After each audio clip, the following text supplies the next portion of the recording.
The tears of remorse erase their wrongdoings from the record of destiny, and they emerge from the arduous and painful trial, cleansed and worthy of a place in the eternal realm.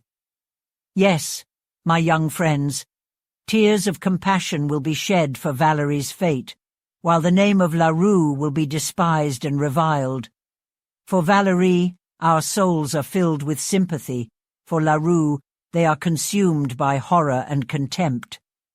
But perhaps your joyful hearts would prefer to accompany the fortunate Mrs. Rivera through the indulgent and pleasure-filled events she participated in, rather than listen to Valerie's grievances and sorrows. I will, for this once, fulfill your request.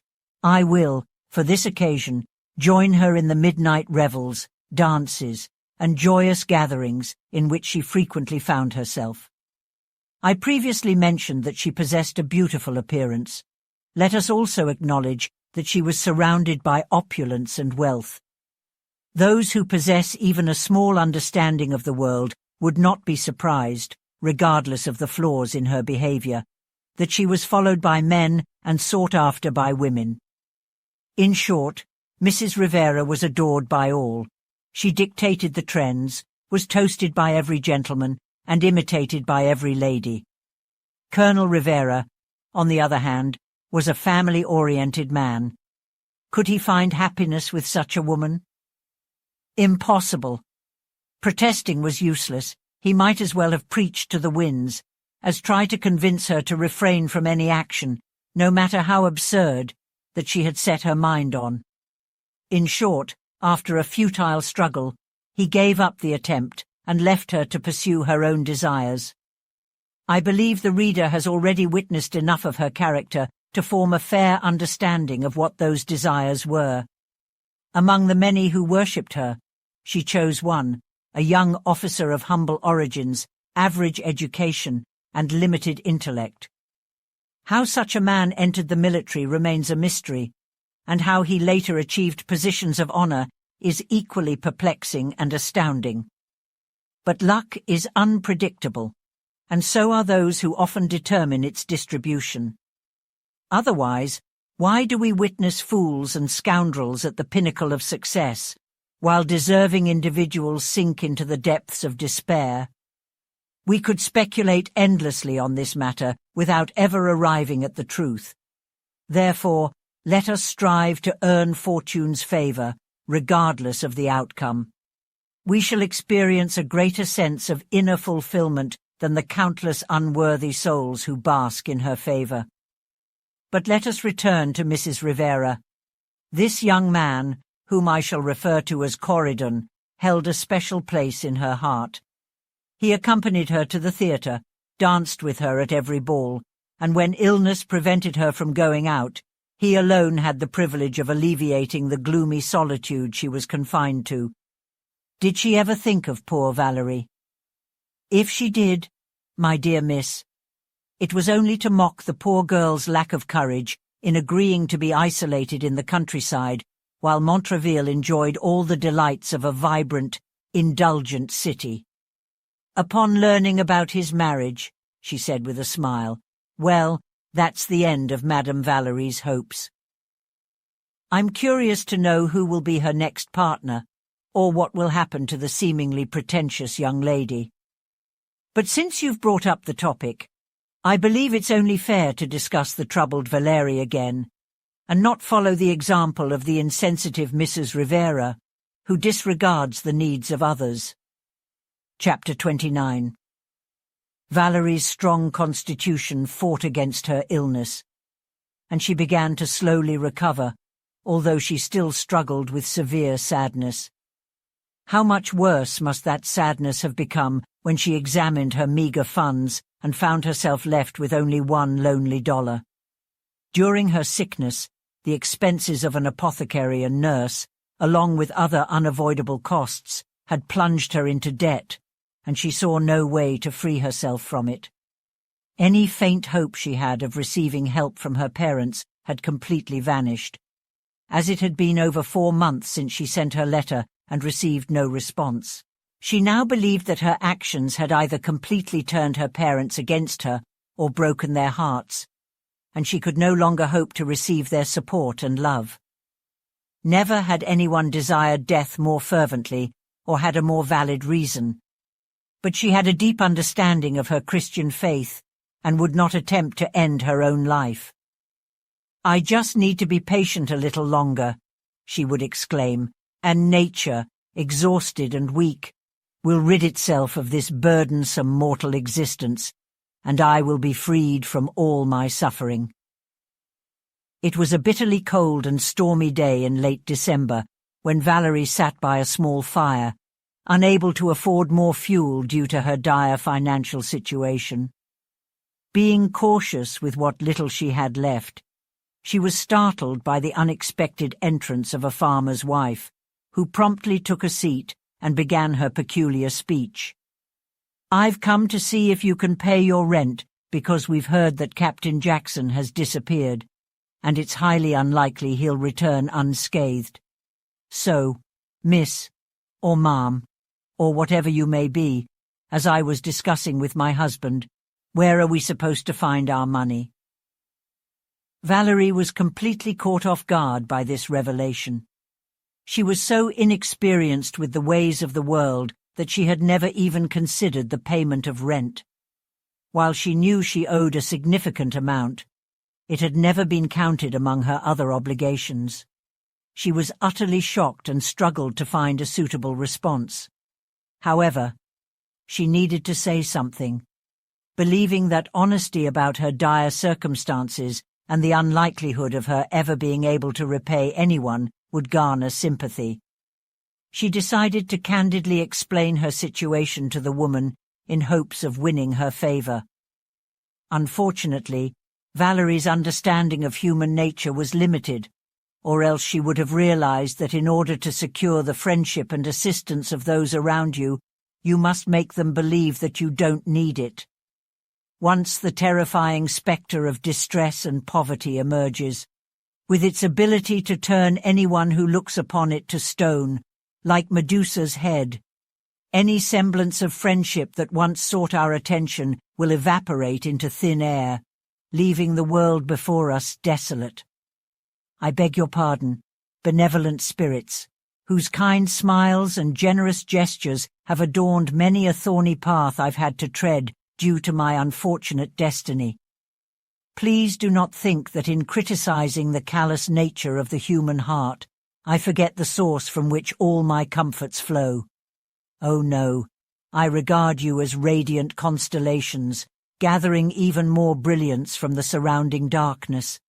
But alas, I lament that their influence cannot reach all the afflicted souls out there.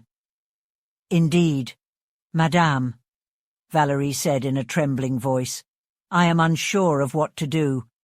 Montreville brought me here and promised to cover all my expenses, but he has forgotten his promise, abandoned me, and I have no friend with the means or desire to come to my aid. Let me hope, as you witness my unfortunate situation, your generosity. Generosity, the woman interjected impatiently. Generosity indeed. Well, ma'am, generosity starts at home, and I have 7 children at home, honest, lawful children, and I must support them. And do you think I will give away my belongings to an unpleasant, impolite girl to support her and her illegitimate child? And I was discussing with my husband the other day, what is this world coming to? Virtuous women are insignificant nowadays, while the promiscuous ladies are revered as sophisticated, and they don't regard us any more than the dirt they walk on. But let me inform you, my eloquent ma'am, I must have my money, so since you are unable to pay it, well, you must leave, and leave behind all your fancy trinkets and unnecessary things. I don't ask for anything more than what is rightfully mine, and nobody shall dare to obstruct me from obtaining it. Oh, my goodness, exclaimed Valerie, clasping her hands. What will happen to me? Get going, you, replied the heartless woman. Why don't you go to the barracks and work for a small amount of food, wash and mend the soldiers' clothes, and cook their meals, and not expect to live lazily off of honest people's resources. Oh, how I wish I could witness the day when all such livestock were compelled to toil strenuously and consume minimally. It's merely what they deserve." "Compassionate Creator," exclaimed Valerie, "I acknowledge your correction as just. However, I implore you to prepare me for the portion of suffering you may choose to bestow upon me." "Well," stated the woman, "I shall inform my spouse that you are unable to pay. Therefore, madam, be prepared to depart this very night, for you should not spend another night in this residence, even if I were certain you would sleep on the streets." Valerie lowered her head in silence. Yet the torment in her heart was too overwhelming to allow her to utter a single word. Chapter 30. When Valerie was left alone, she started thinking about what steps she should take or who she could reach out to in order to prevent herself from starving or potentially becoming a victim of the harsh weather that very night. After many confused thoughts, she finally decided to head to New York and find Mrs. Rivera, whom she believed would provide immediate assistance once aware of her distress. No sooner had she made this decision than she immediately resolved to act on it. Therefore, she wrote the following short note to Mrs. Rivera, thinking it would be better to send it rather than requesting to see her in person. To Mrs. Creighton.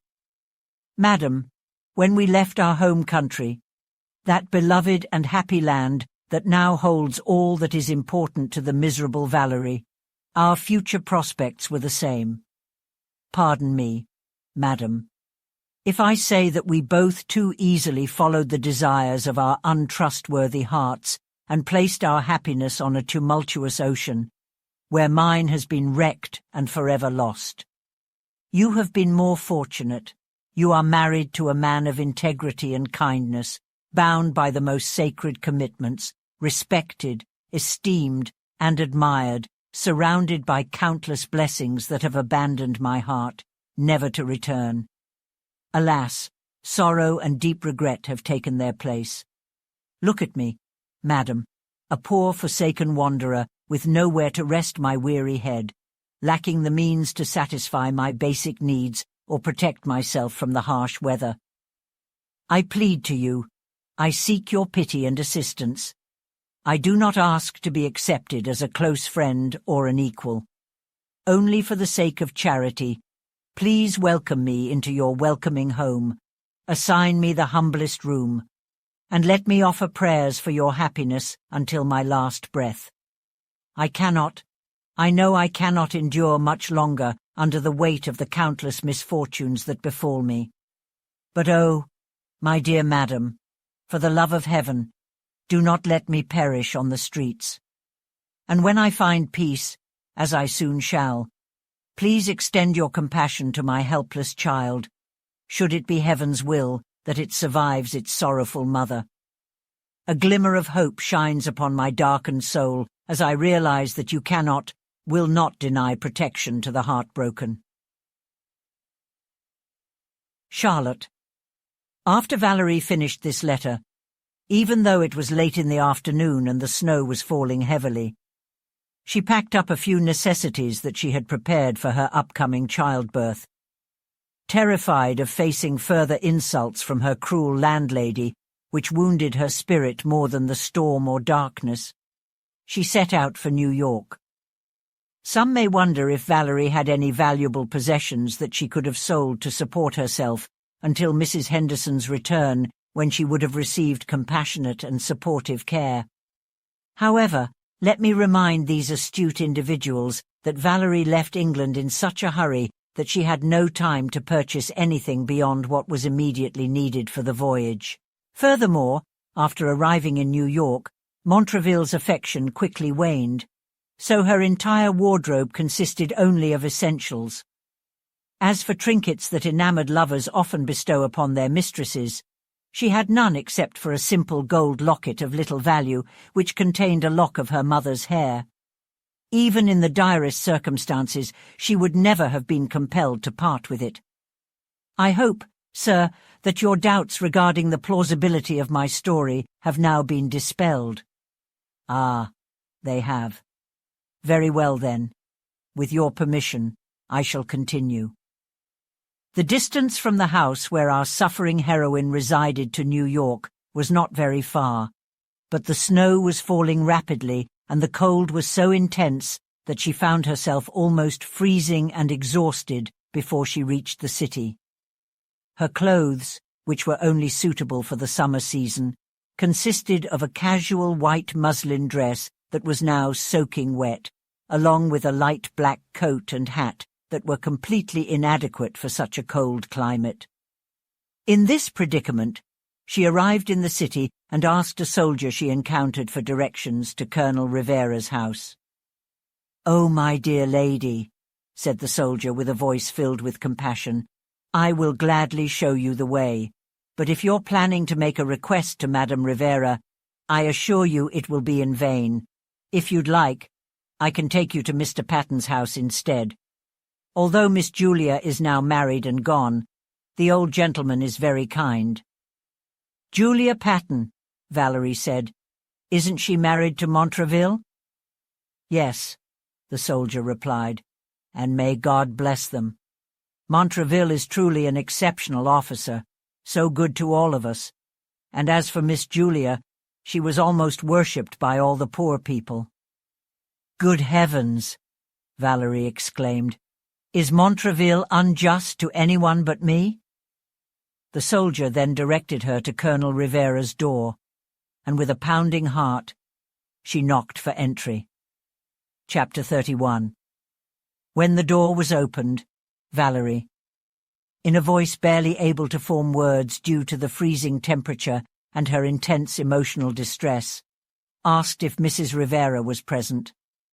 The servant hesitated. He knew that his lady was engaged in a game of cards with her dear Corydon, and he couldn't imagine that she would appreciate being interrupted by someone as insignificant as Valerie. However, there was something about Valerie's expression that intrigued him, and he informed her that his lady was occupied but offered to deliver any specific message she might have. "Take this letter," said Valerie, "and let her know that the unhappy person who wrote it is waiting in her hallway for a response." The shaky voice and teary eyes would have softened any heart that wasn't made of stone. The servant took the letter from the poor petitioner and quickly went up the stairs.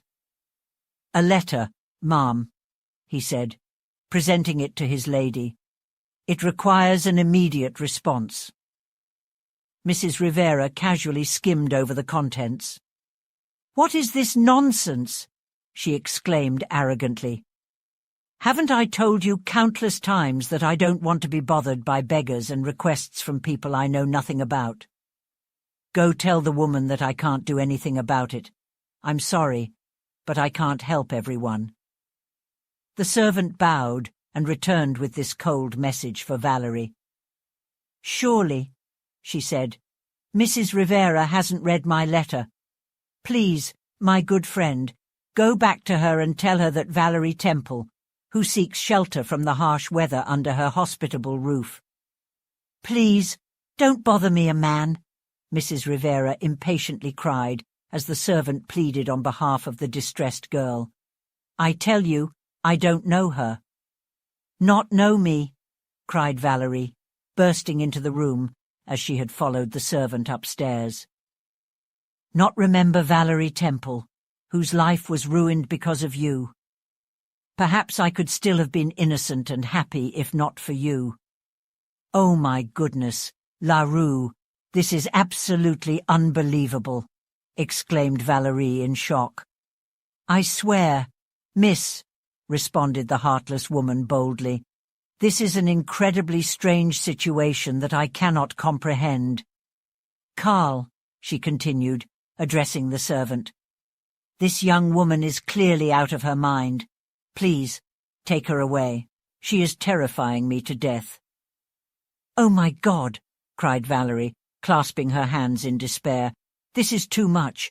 What will happen to me? But I refuse to leave you. They will not separate us.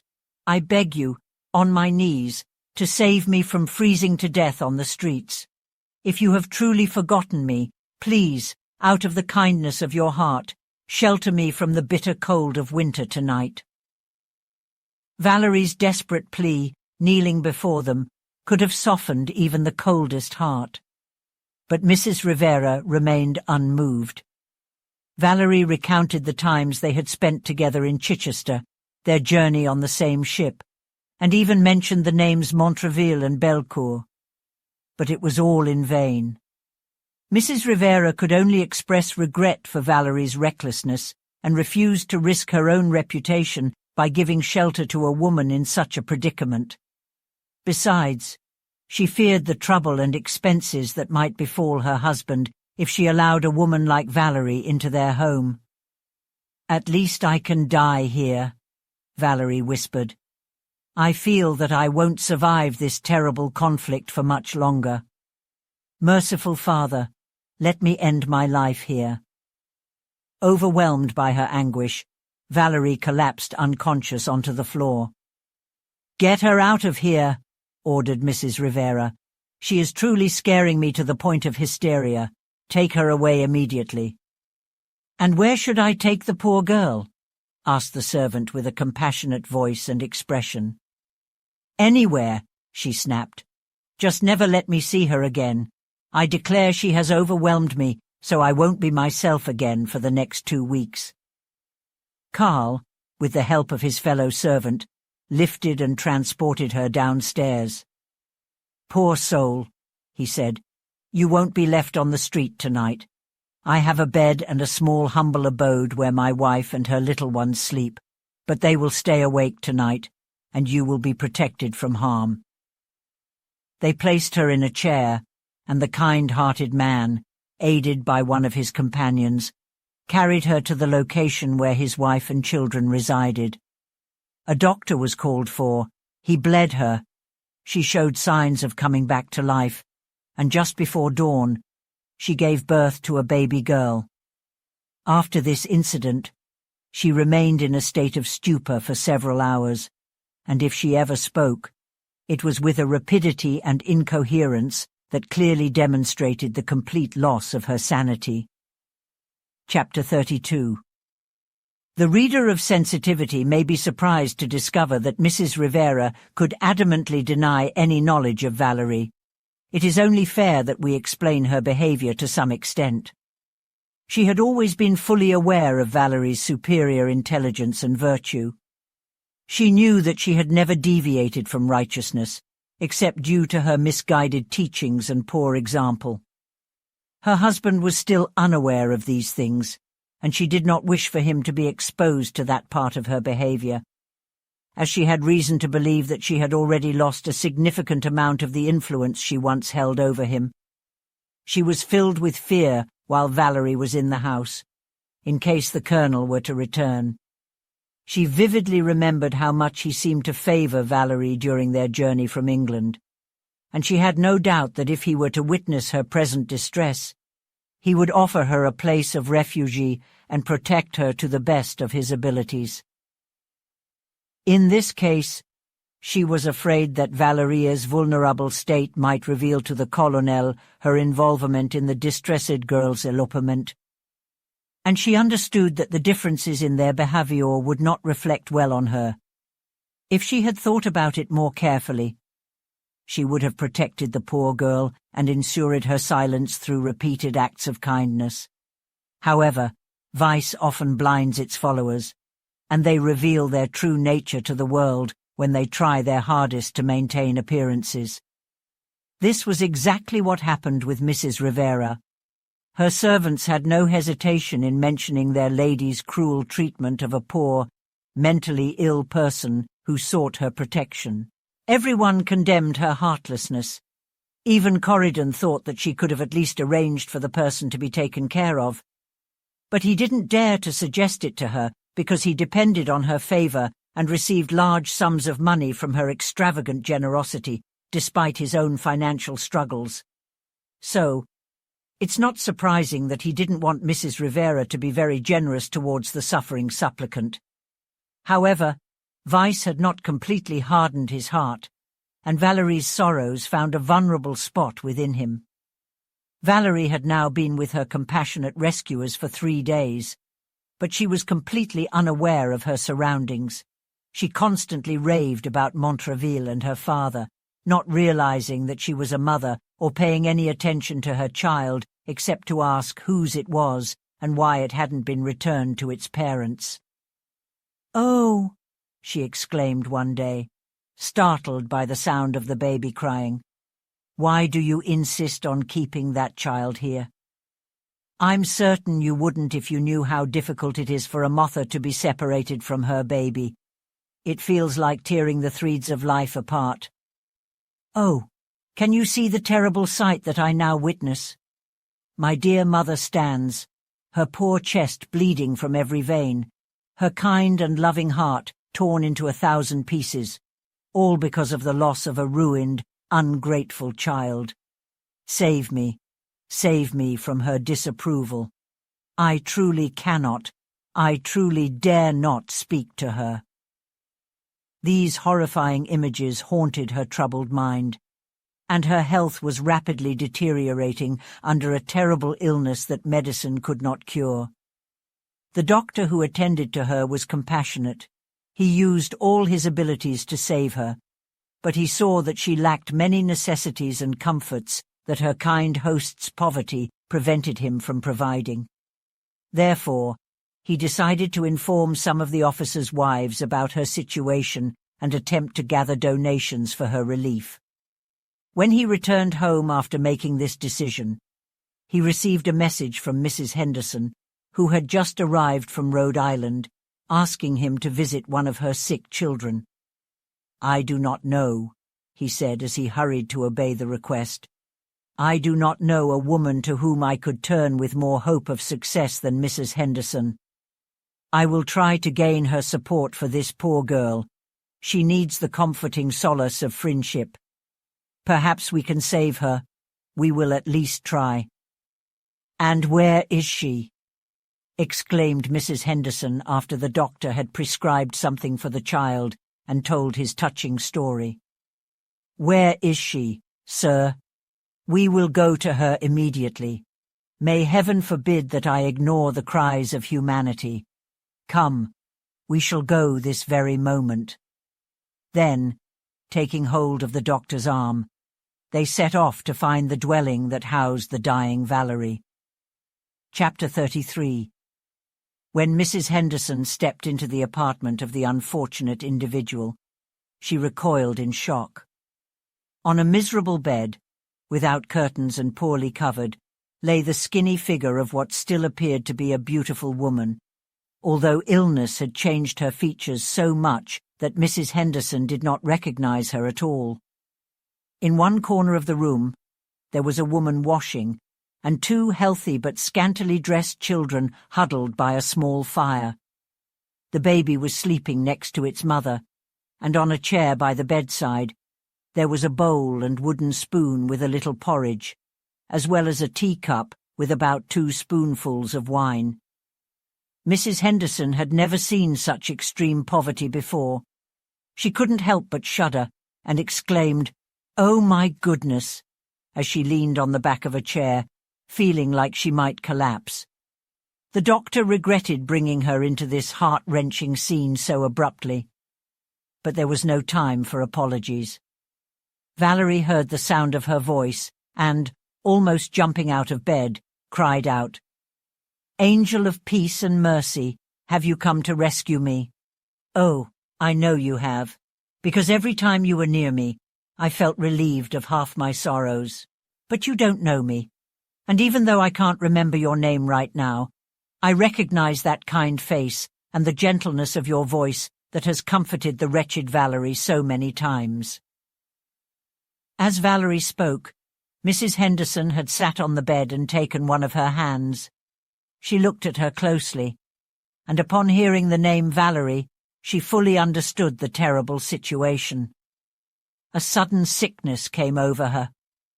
"Dear God," she said, "can this really be happening?" She then burst into tears, cradling Valerie's burning head against her own chest. She wrapped her arms around her and wept silently. "Oh," said Valerie, "you are very kind to cry like this for me. It's been a long time since I shed a tear for myself. My head and heart are both burning, but your tears seem to cool and refresh me. Oh, now I remember you said you would send a letter to my poor father. Do you think he ever received it? Or maybe you have brought me a response. Why don't you speak, Mom? Does he say I can go home? Well, he is very kind. I'll be ready soon." She then tried to get out of bed, but was stopped. Her frenzy returned, and she raved with great wildness and confusion.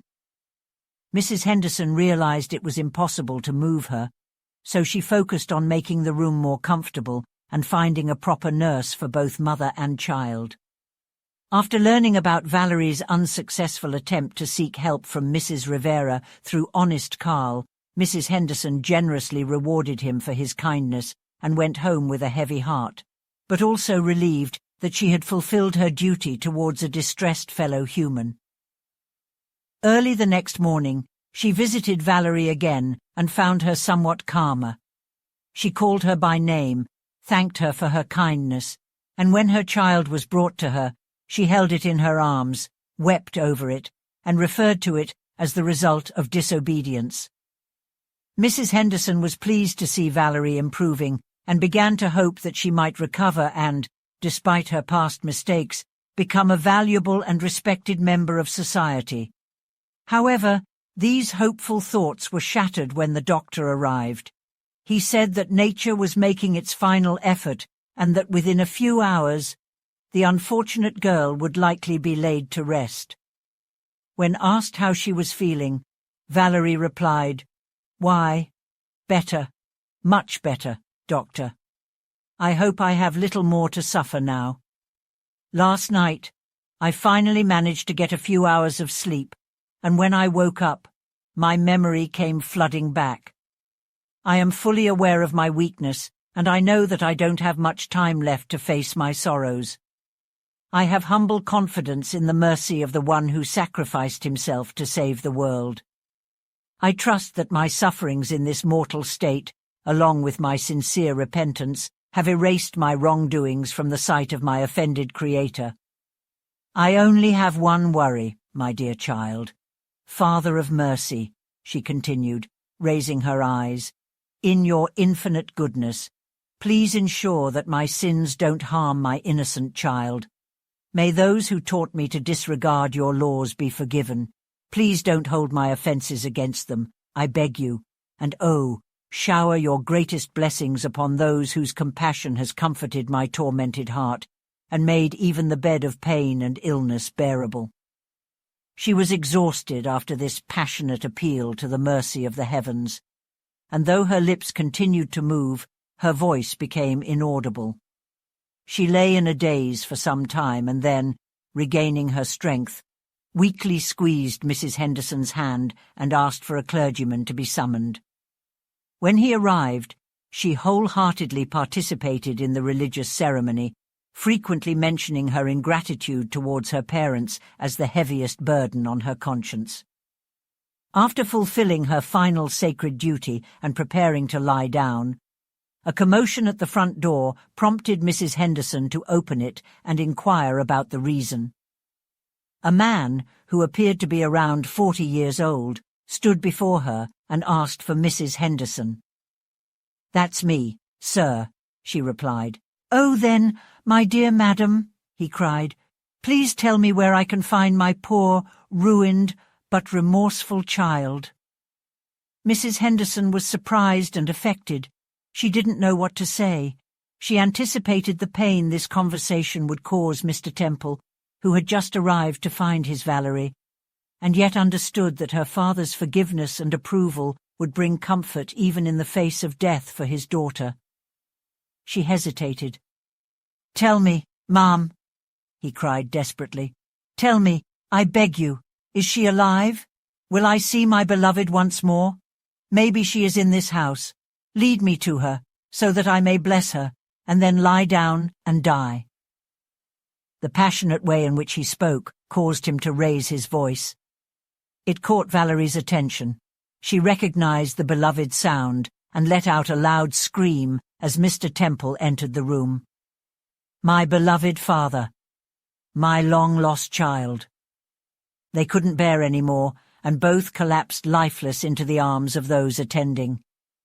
Valerie was placed back in bed, and a few moments later Mr. Temple recovered. However, describing the agony of his suffering is beyond the ability of anyone to do justice to the terrible scene. Every eye showed what every heart felt, but all remained silent. When Valerie regained consciousness, she found herself being supported by her father. She gave him a deeply meaningful look, but couldn't speak. A reviving tonic was given to her. She then asked in a quiet voice for her child. It was brought to her, and she placed it in her father's arms. "Protect her," she said, "and bless your dying." Unable to finish the sentence, she sank back onto her pillow. Her face was peacefully composed. She regarded her father as he held the baby close to his chest with a steady gaze. A sudden moment of joy passed across her tired features. She lifted her eyes to the heavens and then closed them forever. Chapter 34. In the meantime, Montraville received orders to return to New York and promptly arrived. Despite feeling remorseful for the woman he had disgraced, he sought out Belcourt to inquire about her safety and the well-being of their child. Unfortunately, he found Belcourt engrossed in debauchery and could only gather that Valerie had left him, with no knowledge of her whereabouts. "I find it difficult to believe," Montraville remarked, "that Valerie Temple, who was once so pure in mind, could suddenly succumb to vice. Beware, Belcourt," he continued. "If you have treated that poor girl unjustly or dishonorably, your life will be the price you pay. I will seek justice for her." Without delay, Montraville travelled to the country where he had left Valerie's residence, only to find it abandoned and desolate. After much inquiry, he eventually located the servant girl who had lived with her. From her, he learned of Valerie's immense suffering due to illness, poverty, and a broken heart. He discovered that she had embarked on a journey to New York on a cold winter evening, but the servant girl had no further information to offer. This distressing account tormented Montraville to the point of madness, prompting his return to the city. However, as evening approached, the town was shrouded in darkness. As he entered the town, he passed by several modest dwellings where impoverished women supported themselves by laundering clothes for officers and soldiers. The fading light of the evening was accompanied by the sombre tolling of a nearby church bell, hinting at the departure of a fellow mortal to their final resting place. This sound struck a chord in Montraville's heart, causing him to involuntarily pause when he caught sight of a funeral procession emerging from one of the houses. Almost unknowingly, he followed from a short distance away, and as they lowered the coffin into the grave, he asked a soldier standing nearby, who had just wiped away a tear that showed his compassion, who had just been buried.